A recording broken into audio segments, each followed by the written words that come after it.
From Number 5 Chambers, I'm Richard Kimblin, and this is the Planning Podcast, which today turns to town and village greens. It's a topic right at the boundary, the interface between planning problems, property law, and a topic which deals with the conflicts in the user of land, as between those with a recreational use and those undertaking what they thought was an established use on their own land.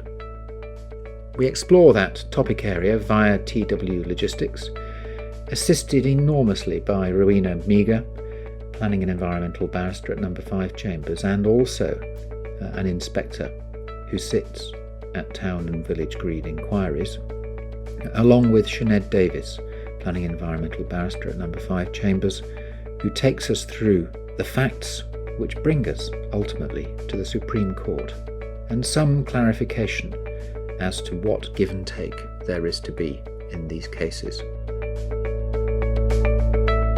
Good afternoon, Rowena. How are you keeping? Yes, very well, thank you. How are you? Really good, really good. And Sioned, you're with us. How are you?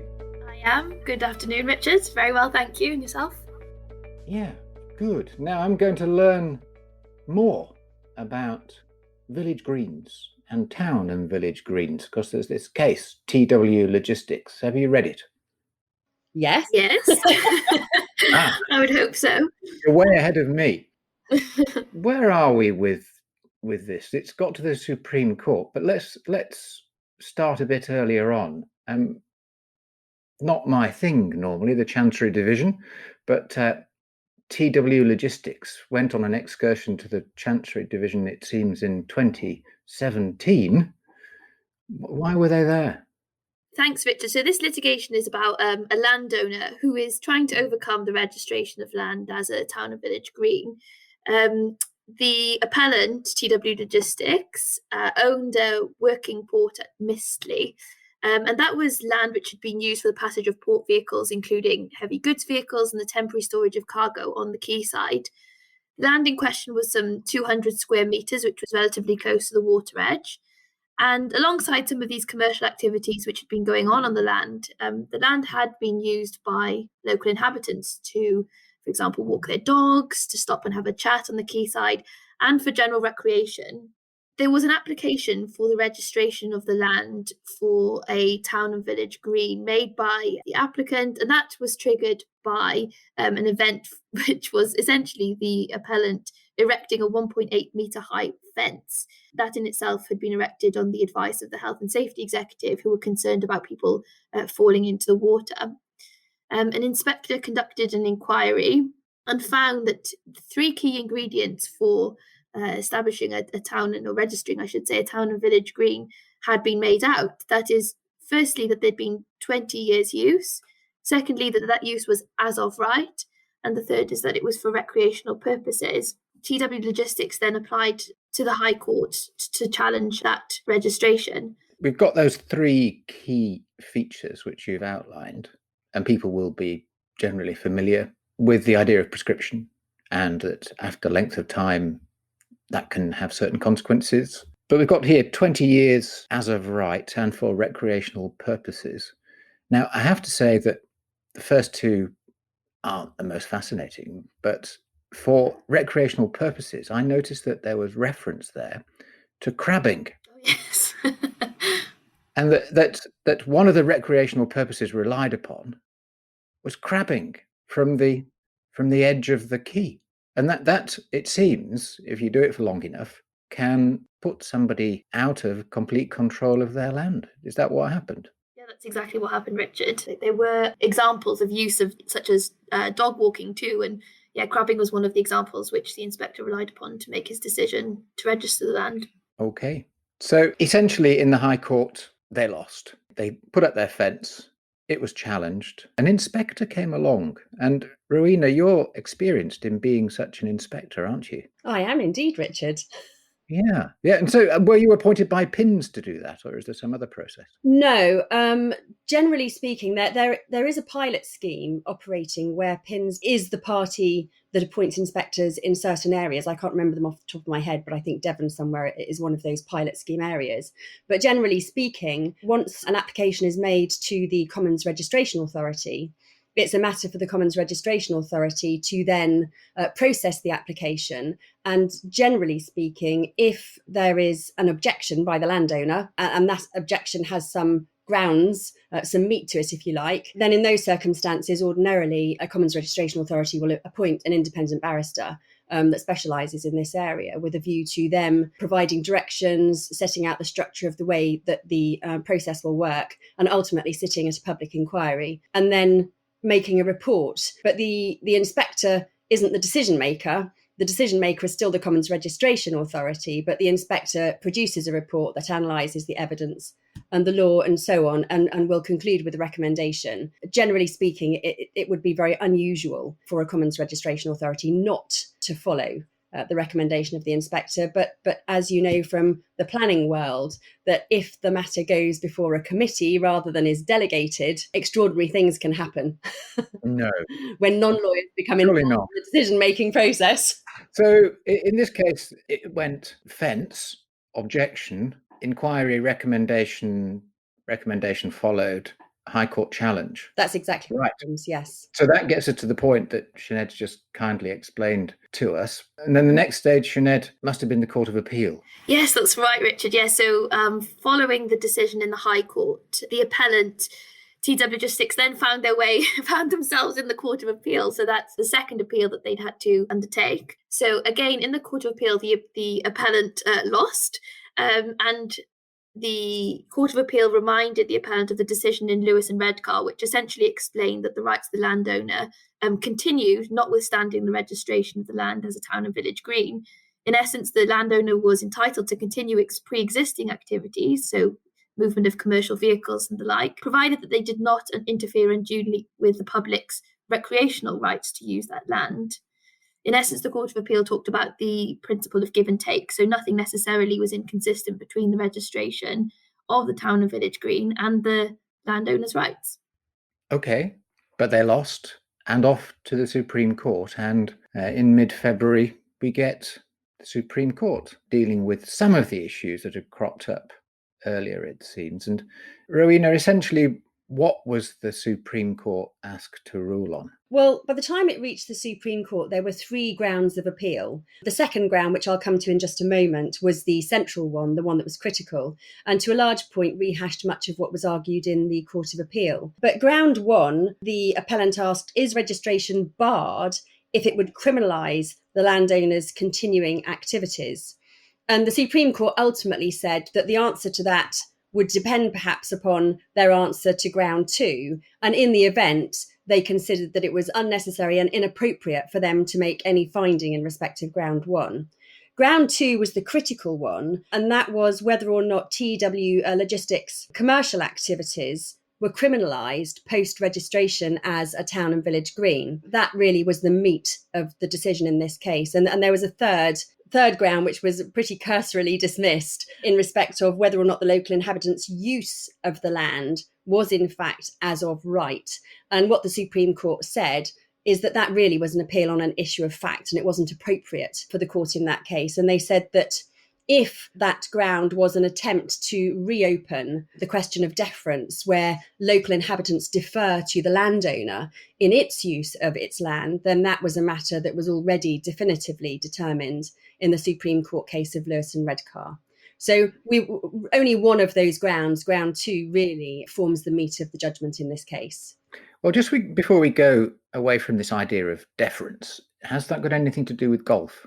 It does indeed, because that was what Lewis and Redcar was all about. Yeah. It was an application to register a green that was in fact an operational golf course. One of the issues that arose in Lewis and Redcar was the landowner's argument that, well, you know, when somebody was on the green, and forgive me because my golfing terminology is non-existent, but when golfers were playing on the green, driving, I think it is, they would sort of shout to members of the public that were wanting to cross it with their dog and say, wait a moment. And so the argument went that because the local inhabitants were deferring to the golfers, that meant that their use couldn't have been as of right.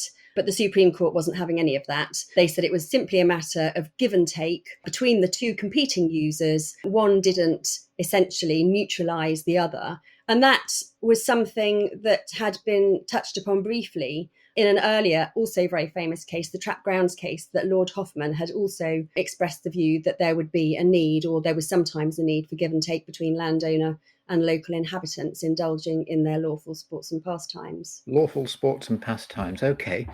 Going back to this main point that you identified for us, the key point in the case, what you were saying was landowners, TW Logistics, were really concerned that if they carried on doing what had always been lawful from their point of view, their lawful activity of using the key, that they would be committing an offence. And that would be an offence under some rather old legislation, wouldn't it? Yes, interestingly, well, they cited 5 pieces of legislation, in fact, in support of that argument.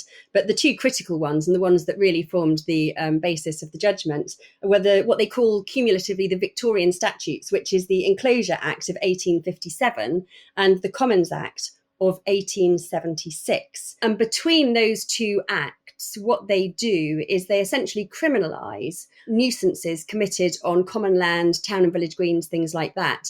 I think what's perhaps interesting about it is that town and village greens, as we know them, they only became a creature of statute in after 1965. That was the first piece of legislation, the Commons Registration Act, that allowed for the formal creation and registration of town and village greens.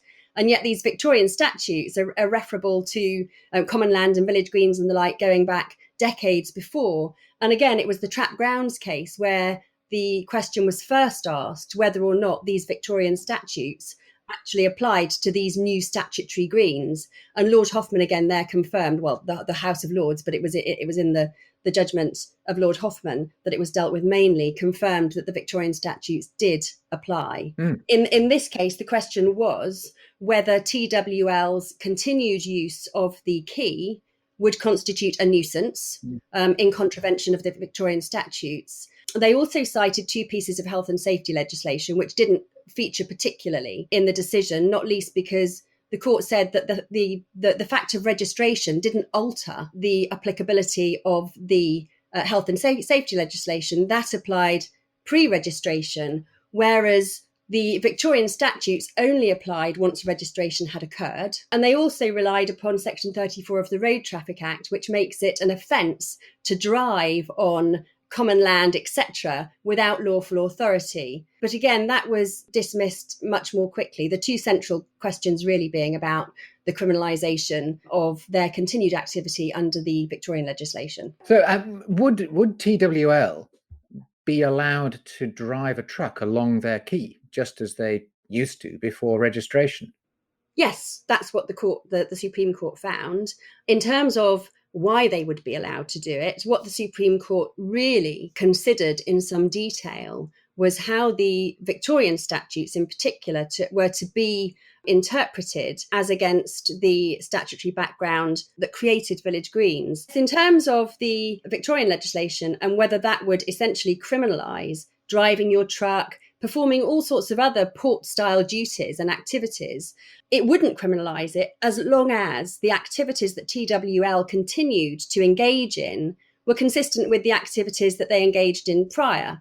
That was because the status of their ownership and what they were lawfully entitled to do hadn't changed by virtue of registration. And given that registration was based upon concurrent use, if you like, there being use by the landowner and the local inhabitants, there was no reason why registration would preclude the owner continuing to use their land as they had. And again, it comes back to this question of give and take, the idea that you can have 2 concurrent uses side by side as long as there's an element of give and take. Now, of course, once land is registered as a village green, then in theory, that perhaps enlarges the scope, if you like, of the rights of the local inhabitants. Okay, so it's not just if people were only crabbing before, they could walk their dogs after. And they could go along and fish. Yes, indeed. Okay. So that didn't limit the nature of the right that they acquired. Essentially, once a village green is registered, then the local inhabitants have the right to indulge in lawful sports and pastimes on the land. And of course, the landowner continues to be entitled to do what they've done. The difficulty would arise if the landowner greatly expanded its activities, whether by volume or whether in terms of type, such that its use interfered with the local inhabitants' rights to recreate on the town and village green. Right. At the moment, it's sounding to me like a fudge. At the moment, the local people who engage in these pastimes have obtained a tick. Yes, you can do that. And indeed, you can do things which you didn't used to do. And those who were there previously can carry on doing what they were doing. And you're to give and take. Yes. And that's it. And on the face of it, it might sound like a bit of a fudge, but I think it's just in reality a recognition that where you've got two sets of people, parties, whatever, that have each got rights over a piece of land, then there has got to be a way of facilitating that continued use without criminalizing it, in essence. And really, it's I think just a pragmatic response, perhaps, to the situation where you've got two competing uses. Well, I think that's an amazing set of circumstances. But I have one question, first of all, which is, given what TW Logistics' objectives must have been, what do you both think? Do you think that ultimately they won? I think the headline point is that they're not necessarily any worse off than they were before in terms of their use of the land. So they're still able to drive their trucks over it. They're still able to operate as a supporting facility for the port. I think where perhaps they're worse off is if they were intending to do any other kinds of works with the land. So they as the landowner now won't have free rein, if you like, to do as they please. Their use of the land is subject to the use of others who would be using the land as a town and village green. So, I mean, plainly, their claim and their two appeals were each dismissed. But they might say, well, we've established that we are able to carry on doing what we were before, and we're not, in fact, impeded by the activities of the crabbers.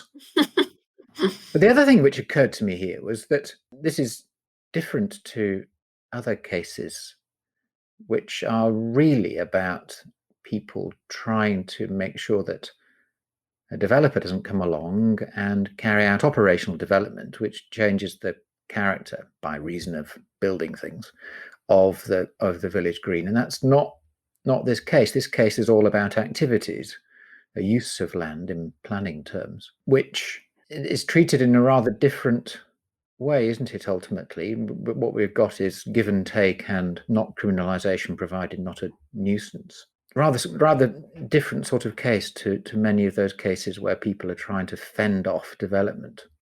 Well, I think, Richard, that there's a slight distinction between those two scenarios. It's right that this is about use, and I think what's particularly helpful about this case is it does, no matter how fudgy it might appear to be, it does at least give some clarification as to the scope of the rights of both the local inhabitants and the landowner once registration has taken place. And so when you say, have they in fact lost? Yes, they have, because what they wanted to do was to get this piece of land deregistered, so it was no longer subject to that registration and all that goes with it.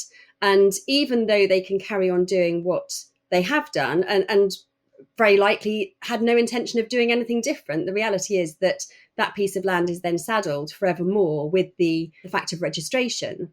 And this is a privately owned port. I mean, who knows if at some point in time in the future, TW Logistics wouldn't want to sell it.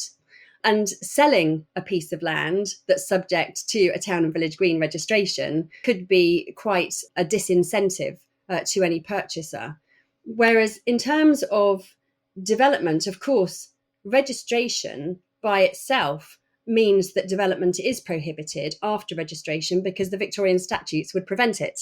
But often what you see in village green applications is people making applications to essentially stop development in order that the Victorian Statutes can apply, and therefore development will be thwarted. And very often what you get is an application for this kind of registration follows a planning, or did follow a planning application where the local inhabitants objected and didn't succeed in thwarting the planning application. But that that process or that use of this legislation is something that was prevented once the Growth and Infrastructure Act made amendments to the Commons Act, because that was when they introduced these planning related trigger events that then prevent people or take away people's right to make an application to register a village green. Right. So that particular cottage industry has